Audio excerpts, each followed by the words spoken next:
Hey folks, Kilt-Man here, Kilt-Man at your service. And as you saw in the last video, I've been playing a lot of Hammer theme tunes, the main scores and the main title themes from some classic Hammer stuff.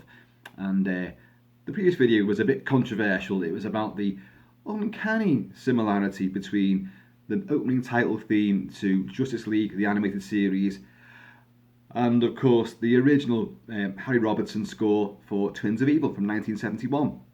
But hey, we've done all that now, but been playing lots and lots of these, and one that stuck out and I really meant to mention, and so now I'm going to give it some airtime now, is a little scene, abortive foray that Hammer made into sci-fi. Now Hammer obviously did a lot of sci-fi stuff with Quatermass movies, and they covered everything. They'd done comedies, they had done thrillers, they obviously had done gothic horror, they would do modern horror, they would do psychological stuff, they would do historical dramas, Robin Hood, pirates, and the Stranglers of Bombay and the Terror of the Tongs and all that kind of stuff. They really dipped their bloody fingers into many, many different sort of genres. But the one that people always seem to label as, oh, this was a mistake, they should never have done this, was what they classed as being the first space western, 1969, and Moon 02, which for them was a big budget movie with some quite big stars in it. Well, James Olsen for one thing, Catherine Schell. This is pre-Space 1999, where she would be the shape-shifting Mia from season 2. James Olsen had done quite a lot of big movies, and the Andromeda Strain, all that kind of stuff.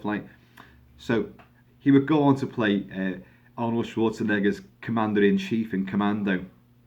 That never really sort of sat well with me, to be honest. But anyway, Moon 02, 1969, directed by Roy Ward Baker. And I haven't seen it, I'll be honest, since I was a kid, because I can't get it.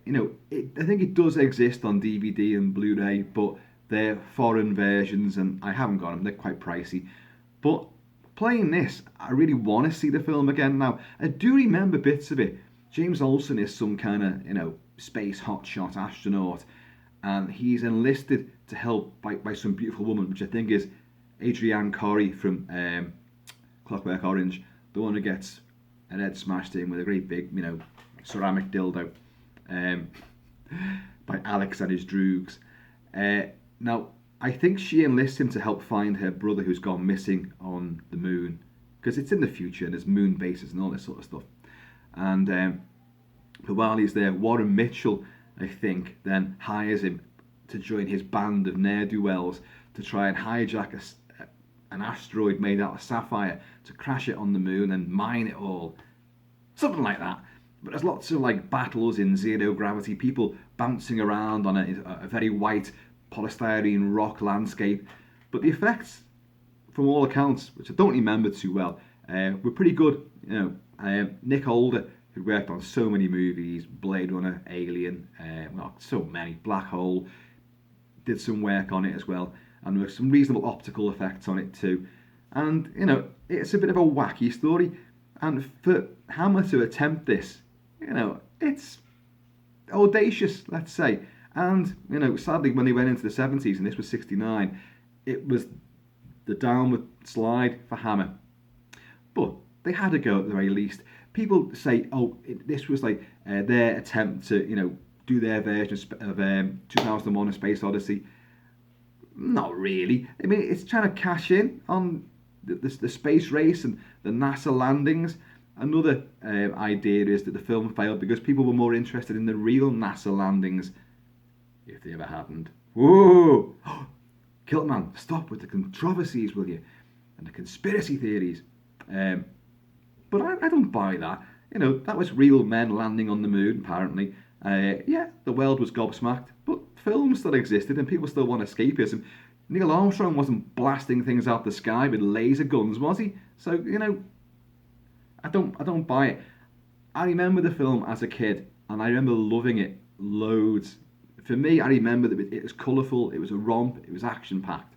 So, I could be wrong. When I see it, it could be a big stinking turd, but no. I have fond memories of it. But anyway, The score was done by, what was the guy's name who did the score? I wrote it down somewhere. Where is it now? Oh, Don Ellis. Don Ellis did the score. But the main title theme, which is literally a song, Moon 02, is sung by Julie. Oh, I wrote that down as well. Julie Driscoll sang it. And she went on to quite a lot of stuff afterwards. I think she's even acted as well. But anyway, let's just get on to this. This is funky, it's epic, and it's just... I've been sitting there at the laptop, hearing nothing but James Bernard's Dracula dun, dun, dun, theme bombarding me. And then this comes on, and I'm like, wow, straight away, get up. Let's get on this then. Come on then, guys.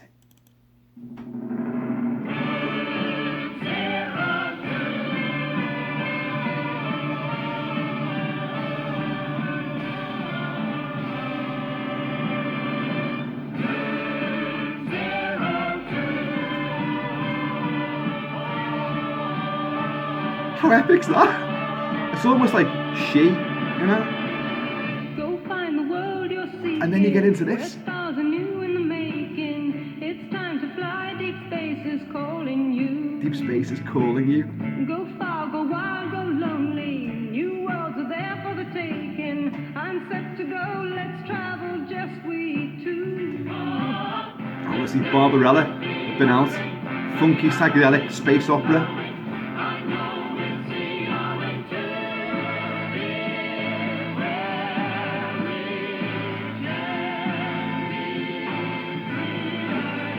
Flower power elements. Then you get this.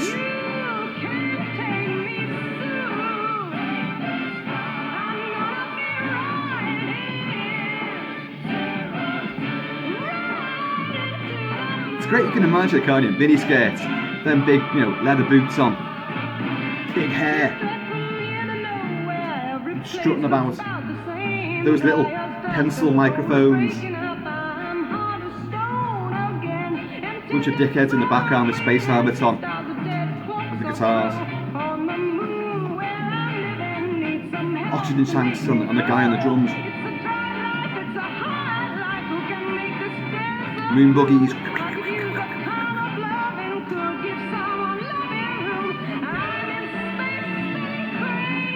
Come on now. It's of its time. But it's out of this world, man.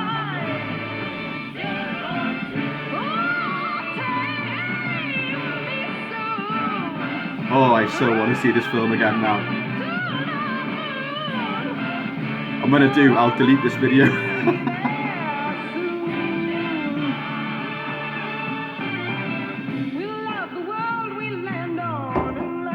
It's quite a long song as well. It is, well, it's 3.5 minutes. But it seems to, you've got a lot of meat to this.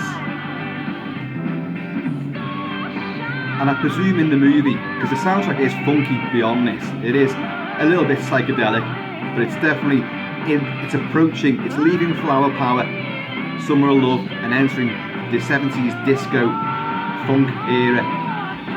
And this kind of combines all that.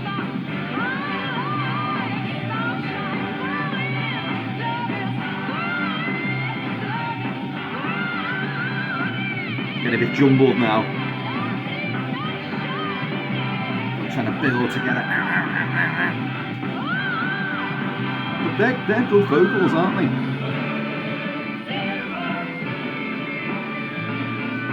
Yeah, it's just got that epic sense of grandeur in that bit.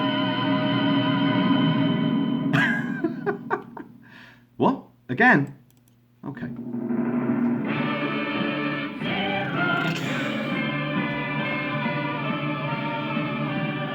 That has got a sense of the epic adventures of She and like Lost Worlds and that kind of stuff. Big temples, huge miniatures basically. And a cast of thousands of painted on people on glass matte, backgrounds. Go far, go wild, go lonely.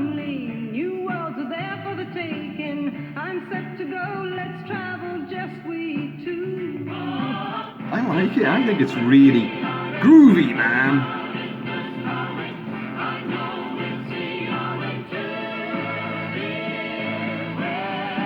Not what you expect from Hammer, is it? Let's be honest.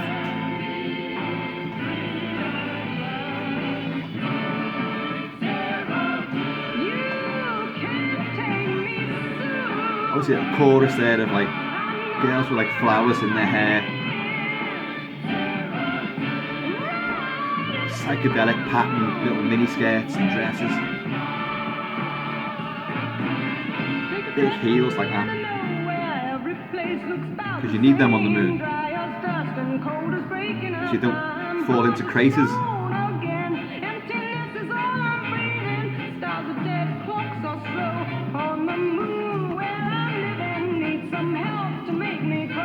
I'm not sure if the full score is available. I have got all the other elements of it, but they were purloined from suspicious sources. But this theme definitely interweaves throughout it.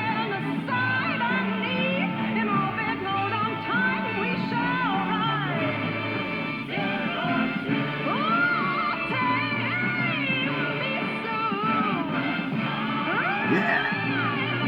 Of course, Catherine Schell would go on to Moonbase Alpha in Space 1999.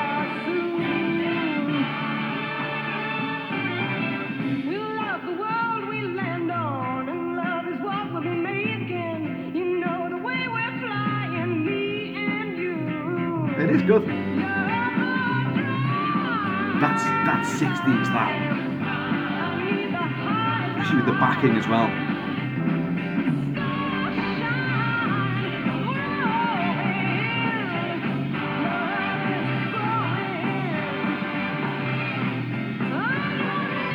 Imagine how would hippies get their hair into big space helmets and all that, like? Difficult. If you did it wrong and your hair was all over your face behind the visor, you'd be screwed, wouldn't you?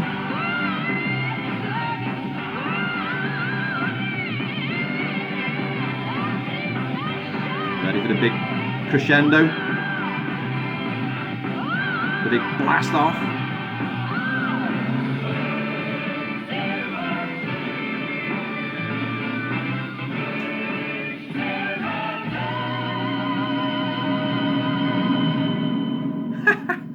Awesome stuff. Right, folks, I just thought I'd bring that to your attention because, you know, as I did discuss in a previous video as well, there's a few Hammer movies which have been released on Blu-ray this week, so they're speeding their way to me as I speak, so I will be reviewing them and giving a fair bit of coverage. So, folks, once again, it would seem it is Hammer time. In the meantime and in between time, you guys take it easy. Be safe, be cool, be groovy out there. And I'm going to see you all on the moon, baby.